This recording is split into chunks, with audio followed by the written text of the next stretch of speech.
Narito na ang mga pinakamalalaking balita sa One North Central Luzon ngayong Miyerkules. Presyo ng kada kilo ng galunggong sa ilang pamilihan sa Pangasinan halos kasing presyo na ng karne ng baboy. Balasahan ng Chief of Police sa Pangasinan, isasagawa ng Police Provincial Office. Bilang ng mga botante sa Pangasinan para sa 2025 midterm elections umabot na sa mahigit 2.1 million. At dating biyahero ng isda kumikita ng 20 hanggang 30,000 pesos kada buwan sa pag-aalaga at pagbebenta ng ornamental fish sa Pangasinan. Ito ang GMA Regional TV 1 North Central Luzon. Magandang hapon, ako si Chris Zuniga. Mga kapuso, umpisa natin ang balitaan sa paghahanda ng kapulisan sa nalalapit na eleksyon. Balasahan ng Chief of Police isasagawa sa Pangasinan ayon sa Police Provincial Office. May ulat si Jasmine Gabriel Galvan. Simula ngayong araw, nagpatupad ng balasahan sa mga hepe ng pulisya sa iba't ibang bayan sa Pangasinan. Ilan sa mga mapapalitan ang hepe ng pulisya ng mga Taram at Aguilar. Yung po mangyayaring balasahan po, related po ito doon sa tinatawag natin tenure of office na 2 years or more than 2 years ay kinakailangan mabigyan din ng chance yung ating mga other officers para maipakita po nila yung gilas nila, yung skills nila and then yung leadership po. May mga pagkakataon na maaari siyang ma-extend kung ito ay ni-request ng local chief executive, pero dapat naayon din sa guidelines ng NAPOLCOM. So ito po ay wala hong kaugnayan sa politics. Posible rin ang reshuffling ng election officer sa Region 1 ayon sa Commission on Elections. Ililipat sa ibang lugar ang mga election officer na may mga kamag-anak na tatakbo sa 2025 midterm elections. Siguro doon na lang sa mga may problema dahil for example, may relative sila ng mga candidates. Natural lamang yun na kailangan ilipat sila sa ibang bayan or syudad. Oo. May ilang election officer na ang nakatakdang ilipat sa ibang bayan. Posible pa itong madaragdagan kapag lumabas na ang pinalalistahan ng mga naghain ng COC. Kasama si Jing Dakanay, Jasmine Gabriel Galvan, One North Central Luzon. Ilan pang personalidad sa Ilaga at Gitnang Luzon humabol sa huling araw ng COC filing at position switching kahapon, October 8. Nakatutok Jeric Pasilyao. Matapos maghain ng kanilang kandidatura para sa re-election si Ilocos Norte Governor Matthew Marcos Manotoc at Vice Governor Cecilia Araneta Marcos noong October 1, nagpalit ng tatakbuhang posisyon ang dalawa kahapon sa huling araw ng filing ng Certificate of Candidacy. Tatakbo na bilang vice-gobernador si Marcos Manotoc, habang sa pagka-gobernador naman ang tiyahin niyang si Araneta Marcos. Sa isang press conference, sinabi ni Governor Manotoc na pagod na raw siya sa kaliwat kanan niyang trabaho bilang gobernador. Bagamat pagod, wala umano siyang pagsisisi sa pagiging gobernador dahil siya ay nakapagsilbi ng tapat sa mga Ilocano. Sa bayan naman ng Dingras, nag-withdraw ng kandidatura si Mayor Geoffrey Sagid sa una nitong inihaing re-election bid sa pagka-alkalde. Ang kanyang anak na si Jomel Sagid na unang nag-file ng kandidatura sa pagkakonsihal ay tatakbo na bilang alkalde ng bayan. Siya ay unopposed matapos walang ibang aspirant ang naghain ng COC sa pagka-alkalde. Samantala, si Mayor Sagid ay tatakbo naman bilang board member ng Ilocos Norte 2nd District. Sa Isabela, tatangkain ni Ilagan City Mayor Jose Marie Diaz na ilaban ang kanyang ikatlo at huling termino bilang alkalde. Makakatambal niya ang kanyang anak na si Councilor J. Evson Diaz na tatakbo naman bilang Vice Mayor. Tatakbo sila sa ilalim ng Partido Federal ng Pilipinas. Sa Nueva Ecija, humabol sa huling araw ng filing ng COC sina dating General Tino Mayor Virgilio Bote na tatakbo bilang gobernador at katandem nitong si dating Vice Governor Edward Thomas Joson na muling tatangkaing maupo bilang Vice Governor ng probinsya. Sa Abra, sabay-sabay naghain ng COC ang grupo ni Bangged Vice Mayor Joaquin Enrico Bernos. Tatakbo si Bernos sa pagkagobernador habang nag-file naman para sa re-election si incumbent Vice Governor Maria Jocelyn Bernos. Makakalaban ng mag-ina ang magtsuhin na sina dating Abra Governor Takit Bersamin at pamangkin niyang si board member Ann Bersamin. Sa Pampanga, inanunsyo ni Governor Dennis Delta Pineda na magpapalitan sila ng pwesto ng kanyang inang si Vice Governor Lilian Nanay Pineda para sa darating na 2025 midterm elections. Sa huling minuto ng filing ng COC, nagpalit ng tatakbuhang posisyon sina Tarlac 2nd District Congressman Christian Yap at Vic Yap. Si Christian ang tatakbong governor ng Tarlac habang tatakbo naman bilang 2nd District Representative si Vic. Jarek Pasilyao, 1 North Central, Luzon. Mga tanggapan ng COMELEC sa iba't ibang bayan at lungsod sa Pangasinan puspusan ang pagsusumite ng COC sa Provincial COMELEC. May ulat si CJ Turida. Mula sa Infanta, Pangasinan, maagang dumating sa Dagupan City ang municipal election officer doon upang magsumite ng mga COC sa tanggapan ng Provincial COMELEC. Kailangan mai-submit lahat ng iba't ibang city at municipal COMELEC offices ang listahan ng mga aspirant bago dalhin sa COMELEC Central Office mamayang gabi. Sa mga aspirant, medyo naobserbahan ko naman na tahimik sila. Sana magtuloy-tuloy na peaceful ang Infanta. Sa October 29, 2024, sisimulan na ng COMELEC na mag-post ng tentative na listahan ng mga aspirant sa kanilang website at sa mga tanggapan kung saan sila nag-file ng COC para ma-check ng mga aspirant ang kanilang mga pangalan na ilalagay sa official ballot. Sa Pangasinan, 1-on-1 ang labanan sa pagkagobernador at vice-gobernador. 26 ang aspirants para sa pagiging provincial board member at 12 ang naghain ng COC sa pagiging kinatawan sa kabuuang 6 na distrito ng lalawigan. Sa buong Region 1, umaabot sa 113 ang naghain ng COC para sa provincial at congressional positions. Wala tayo ngayong tinatawag na premature campaigning, so as if they are free to do everything. But para naman siguro sa balance din na, no? So just do na magpakilala sila na wala sana munang mga gastusan o ano na. Magsisimula naman sa March 28, 2025 ang campaign period sa mga kandidato para sa pagiging kinatawan ng Kamara at ang mga magiging opisyal ng probinsya, syudad at munisipyo. Magtatagal ito hanggang May 10, 2025. Bawal silang mangampanya sa April 17 na Huwebes Santo at April 18 na Biyernes Santo. Kasama si Daryl Peralta, CJ Torida, 1 North Central Luzon. Binaha ang ilang kalsada sa bahagi ng barangay Buyagan, La Trinidad, Benguet pasado 2:00 kaninang hapon. Bunsod ito ng naranasang malakas na ulan. Nagpastuhod ang antas ng baha kaya nahirapang dumaan ang mga sasakyan. Inabot na mahigit na 40 minuto ang baha bago tuluyang humupa. Agad naman nagsagawa ng inspeksyon ang mga kawani ng La Trinidad MDRRMO sa lugar. Samantala, presyo ng kada kilo ng galunggong sa ilang pamilihan sa Pangasinan halos kasing presyo na ng karne ng baboy. Kaugnay niyan may live report si Claire Lacanilaw Dungka. Claire? Chris, halos hindi na nga nagkakalayo ang presyo ng kada kilo ng galunggong sa presyo ng kada kilo ng karne ng baboy sa ilang pamilihan sa Pangasinan.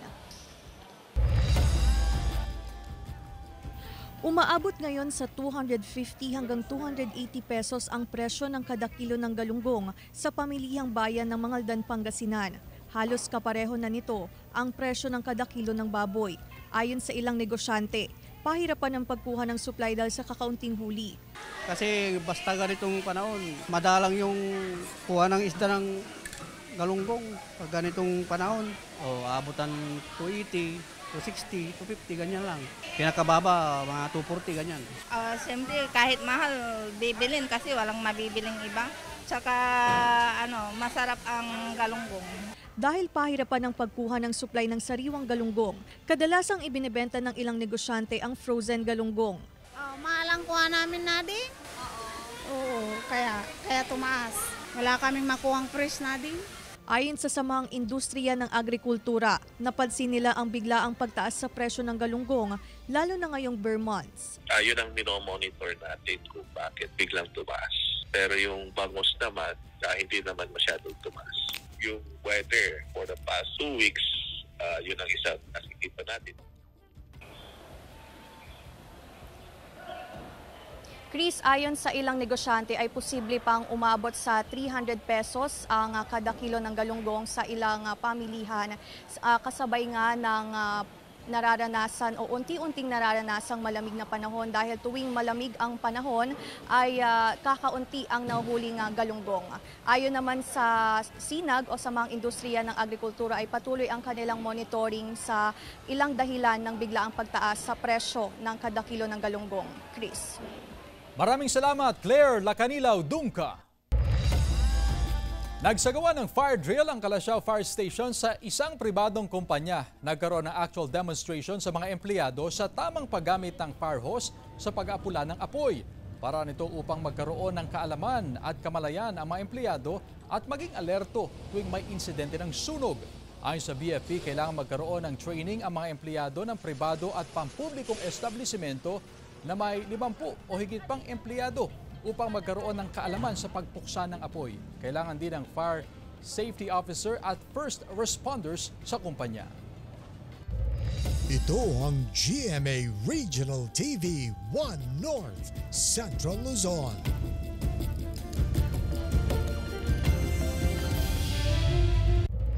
Ito ang GMA Regional TV 1 North Central Luzon. Ilang traffic signages sa bayan ng Mangaldan madalas daw na ninanakaw ng mga hindi pa nakikilalang sospek ayon sa Poso. Tutukan sa report. Problema ng Mangaldan Public Order and Safety Office ang kakulangan ng traffic signage sa ilang kalsada lalo na sa Central Business District bukod sa kalumaan at nasisirang signages. Madalas din daw itong nakawin. Dahil nung nakaraang araw, napaglalaruan ng mga bata. So itinutumba at yung mga iba ay kumbaga inilagay sa garong o kinuha dahil nga sa... Para sa ilang motorista at pasahero, malaking tulong sana kung sapat at maayos ang mga traffic signage upang maibsan ang mabigat na daloy ng trapiko. Madam, para at least may makikita natin yung disiplina ng bawat motorista. Hindi rin tayo makakapagbigay ng problema sa mga law enforcers, gano'n, para magiging maayos yung daloy ng trapiko. Feeling ko mas makakabawas sa traffic or parang mas magiging disiplinado yung mga taos or yung mga drivers. Ayon sa Poso, nakikipag-ugnayan na sila sa mga junk shop sakaling may mga magbenta ng mga nakaw na traffic signages. Maglalagay rin daw ang Poso ng karagdagang traffic signages sa bayan. Nakikipag-usap ako sa mga kababayan natin, lalong-lalo yung mga kabataan, na sana po ingatan natin o i-maintain natin yung signages dahil yan naman ay itinalaga dyan para sa makatulong at ay kaayos ng daloy ng trapiko. Kasama si Henry Dominsil, Claire Lacanilaw Dungka, 1 North Central Luzon. Paglipanan ng malalaking fishing boat o buli-buli sa karagatan ng Labrador, Pangasinan, problema ng mga mangingisda. Silipin sa report.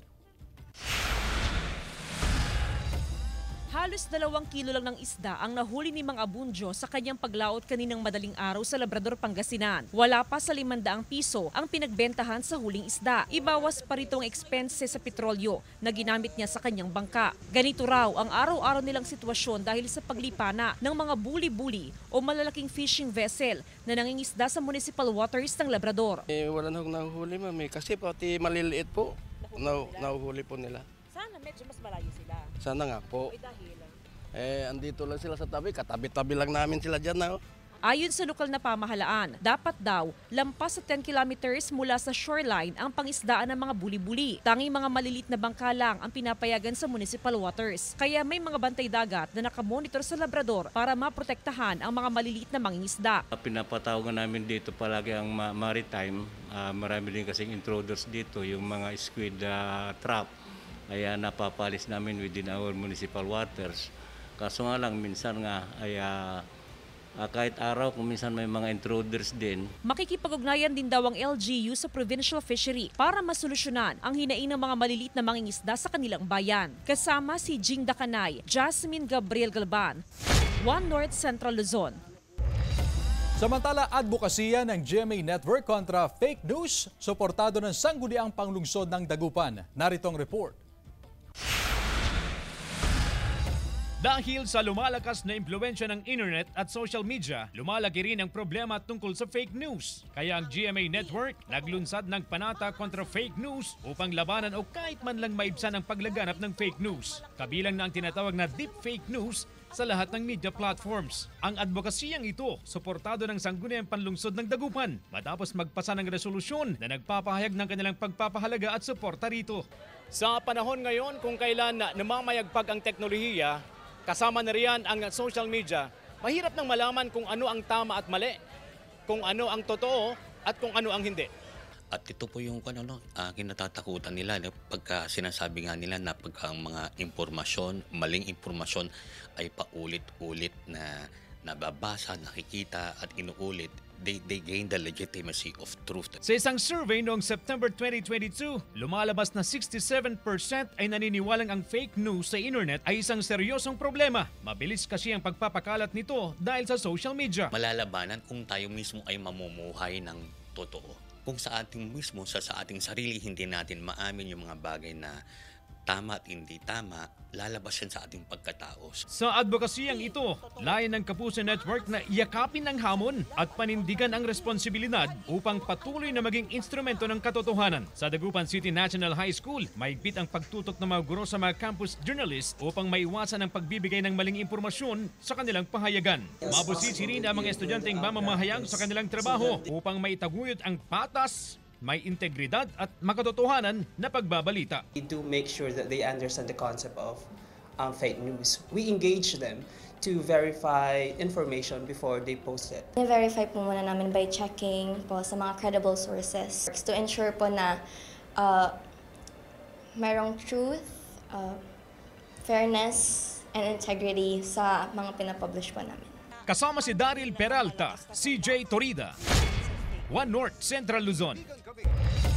Mapapanood naman sa National TV ang concert ni na Asia's Limitless star Julian San Jose at P-Pop Kings SB19, Stell, na pinamagatang Julie Stell ang ating tinig. Mapapanood ito sa GMA Network sa darating na October 11. Naging matagumpay ang Julie Stell ang ating tinig concert sa pagtutulungan ng GMA Synergy, GMA Entertainment Group at 1Z Entertainment. Umanda na sa pagkanta at pagsayaw sa mga popular Pinoy hits mula noon hanggang ngayon. Sa Julie Stell ang ating tinig. Sa Biyernes na po yan, 9:30 ng gabi. Mahigit naman sa 300 seedlings itinanim sa Mexico, Pampanga sa ginanap na Dia del Galeon tree planting activity. Tunghayan sa report.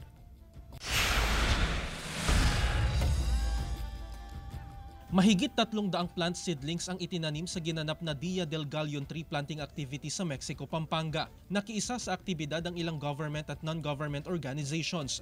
Nagpakita rin ng support ang representatives ng Malaysian at Mexican Embassy. And the earth is our only home. This is our gift. It's a gift from our Creator.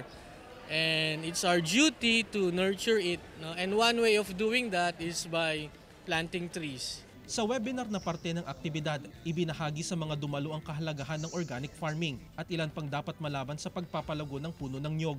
Napakahalaga yung ating pong pagpili ng mga adaptable na pananim. Yun ang una nating tatandaan. Pangalawa is yung ating pong nursery. Kailangan po kasi ng halaman is i-acclimatize. The word acclimatize is to adapt. Maliban sa 75 coconut trees, ilang halaman din gaya ng chico, lanzones, kaimito at iba pa ang sabay-sabay na itinanim. Ito na ang ikalawang taong pagsasagawa ng aktibidad bilang komemorasyon ng makasaysayang pagbabalik ng mga galyon sa Acapulco, Mexico mula sa Maynila, lula ng ilang endemic crops mula sa bansa noong 1565. Yung kasi yung October 8, dumating sa Acapulco, Mexico, yung galyon galing sa Manila. Dala naman yung mga pagkain na galing sa atin. So, yun ang pagpasok natin sa global food trade. Kung hindi tayo magbabanat ng buto at magtatanim, wala tayong kakainin. Jarek Pasiliao, One North Central Luzon. Isang estudyante sa Lawag City kumikita sa kanyang helmet cleaning machine business. Naritong report. Likas na negosyante ang 22 anyos na nursing student na si Jeff Mark Reliosa, tubong Maynila pero sa Lawag City na naninirahan. Nagbenta siya ng ukay-ukay at maging pagbebenta ng produkto online ay pinasok na din niya. Ngayong nararanasan pa rin ang pag-ulan at katatapos ng bagyo at madalas na makulob at mangamoy ang mga gamit. Ang paglilinis ng helmet ang naisip niyang negosyo. Patok sa mga rider ang helmet cleaner machine. Sa halagang 25 pesos ay maaari nang ma-disinfect, malinis at tsak na mabango ang iyong helmet. Nakapag-ipon po ako sa isang taon na yun. Then ito po ang pinagbunga niya, ang machine. Ayun, nagustuhan naman nila. Sila mismo nagsabi na effective naman. Hindi raw sagabal ang pagninegosyo kay Jeff Mark dahil napagsasabay naman niya ito sa kanyang pag-aaral. Diskarte lang naman daw at pagiging responsable sa buhay ang kailangan para maging matagumpay. Kung desidido ka naman sa ginagawa mo, hindi mo naman mararamdaman yung hirap. Tsaka, yun, kung willing ka lang sa ginagawa mo, hindi ka po mahihirapan. Payo niya sa mga kagaya niyang working student, kailan may hindi hadlang ang kahirapan sa pag-aaral. Kailangan lang nasabayan ito ng pagsisikap at diskarte para magtagumpay sa buhay. Jarek Pasilyao, 1 North Central Luzon. Ito ang GMA Regional TV 1 North Central Luzon.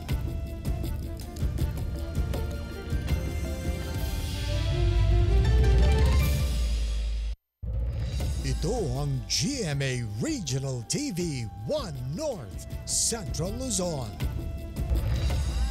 Dating biyahero ng isda kumikita ng 20 hanggang 30,000 pesos kada buwan sa pag-aalaga at pagbebenta ng ornamental fish sa Bangaldan, Pangasinan. Atin siyang kilalanin sa report. Hindi aso, hindi rin pusa, kundi makukulay na ornamental fish ang napiling alagaan ng 51 anyos na si Kim Lee mula Barangay Bari, Mangaldan, Pangasinan. Mula sa pagiging hobby, pinagkakakitaan na raw ngayon ni Kim ang pag-aalaga ng ornamental fish, flower horn, betta fish, goldfish at guppies. Ilan lamang ito sa mga inaalagaan ni Kim. Simula ako sa beta. Tapos, nung pumunta kami sa pinsan ng asawa ko, binigyan ako ng 6 na piraso. After mga 2 linggo, brinid ko. Yun, nabuhay, nag-success. Yun, hanggang dumami. Hindi lang stress reliever ang mga ornamental fish, kundi nakatulong daw sa kanyang pamilya ang pag-aalaga at pagbebenta nito. Kung maganda raw ang panahon, umaabot daw sa 20,000 pesos hanggang 30,000 pesos ang kanyang kinikita kada buwan. Konting tiis lang, wag ka lang mapikon, tuloy-tuloy lang, ganun. Kasi minsan, paghaluan mo ng katamaran, walang patutunguhan. Dahil ang isip mo, magsasawa ka rin. O, ganun. Kailangan tuloy-tuloy mo lang. Ang hirap kong maghanap kung saan-saan, ang layo-layo. Tapos nung nagkaroon siya, natuwa ako. Ayon sa fishery expert, magandang kabuhayan ang pag-aalaga ng ornamental fish bukod sa pag-aalaga ng mga hayop tulad ng baboy at manok. Maganda rin daw na madiskubre ng bawat lokal na pamahalaan ang lumalagong industriya ng ornamental fish farming. Marami rin sa kanila ang madaling paramihin and therefore dito pumapasok yung livelihood ng mga tao. Sa ibang bansa, malaking industry ito. Doon sa mga bansang nalibot ko, katulad ng Thailand, Indonesia. Kasama si Henry Dominsil, Claire Lacanilao, Dungka, 1 North Central Luzon. Mga kapuso, nag-umpisa na ang Season 2 ng Proof of Purchase promo ng GMA. Ang kapuso, big time panalo. Pwedeng magpadala ng entries ang mamimili o sari-sari store owners at may chance na manalo ng maagang pamasko. Over 10 million pesos ang ipamimigay, kabilang na ang 1 million pesos para sa lucky mamimili at sari-sari store owners sa Grand Draw. Ang official sending of entries ay nagsimula noong September 28 at magtatagal hanggang December 6, 2024. Pwedeng maghulog ng entry sa participating Mercury Drug, Pure Gold branches, GMA Regional TV and radio stations nationwide. Mag-ingat sa fake news, fake Facebook accounts o scam text. Tutok lang sa GMA o bumisita sa official Facebook page ng GMA Promos para sa complete mechanics at announcements.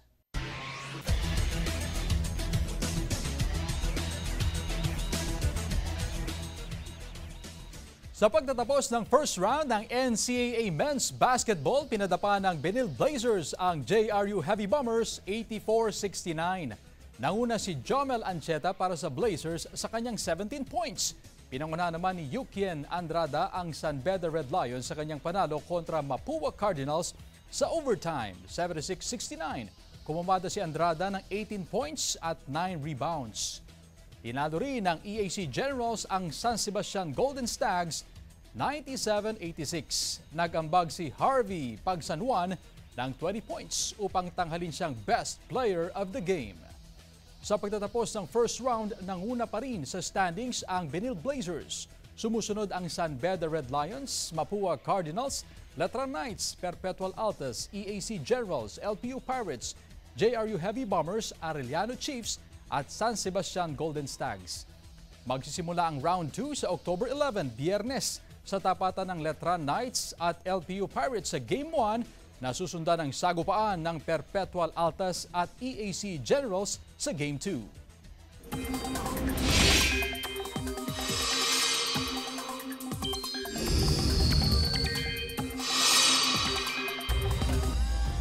Mga kapuso, tuluyan ang nalusaw ang low pressure area sa loob ng Philippine Area of Responsibility. Pero may cloud cluster sa may East Philippine Sea at ayon sa PAG-ASA ay trough o extension ng tropical depression o bagyo sa labas ng PAR. Nananatili namang mababa ang tsansa nitong maging bagyo. Bukod dyan may northeasterly surface wind flow o yung hangin galing sa hilagang silangan. Paglilinaw ng PAG-ASA, hindi pa ito yung hanging amihan dahil nasa transition period pa rin po tayo patungo sa amihan season. Bukod dyan, posible rin ang localized thunderstorms. Base naman sa datos ng Metro Weather, may tsansa na ulan sa Ilocos Norte, Ilocos Sur, Abra, La Union, Pangasinan, Zambales, Tarlac, Benguet, Apayao, Kalinga, Mountain Province, Ifugao, Nueva Vizcaya, Quirino, Isabela at Cagayan. Malalakas ang ulan sa ilang lugar kaya maging handa pa rin sa banta ng baha o landslide. May tsansa rin na ulan sa iba pang bahagi ng bansa. Tumaas ang antas ng Angat Dam sa Bulacan ngayong araw, October 11. Pati na ang Binga Dam sa Benguet, Pantabangan Dam sa Nueva Ecija at Magat Dam sa Isabela. Samantala, bumaba naman ang water level ng Ipo Dam sa Bulacan, ang Buklaw Dam sa Benguet, kabilang na ang San Roque Dam sa Pangasinan. Inisa-isa ni Ilocos Norte Governor Matthew Marcos Manotoc sa kanyang pangatlong State of the Province Address o SOPA ang mga accomplishment ng kanyang administrasyon. Binigyang diin ng gobernador ang pagiging lowest poverty incidence ng probinsya at pagbaba ng electricity rates. Masaya rin ang gobernador na lahat ng LGU ng probinsya ay nabigyan ng kanya-kanyang fire truck. 3 beses din na nabigyan ang mga probinsya ng Seal of Good Governance. Kakaibang estilo ng pagtatanim ng gulay tampok sa gulayan na isang barangay sa Lubao, Pampanga. Narito ang report. Samot-saring mga gulay at halaman ang sasalubong sa bakuran na ito sa Barangay San Miguel, Lubao, Pampanga.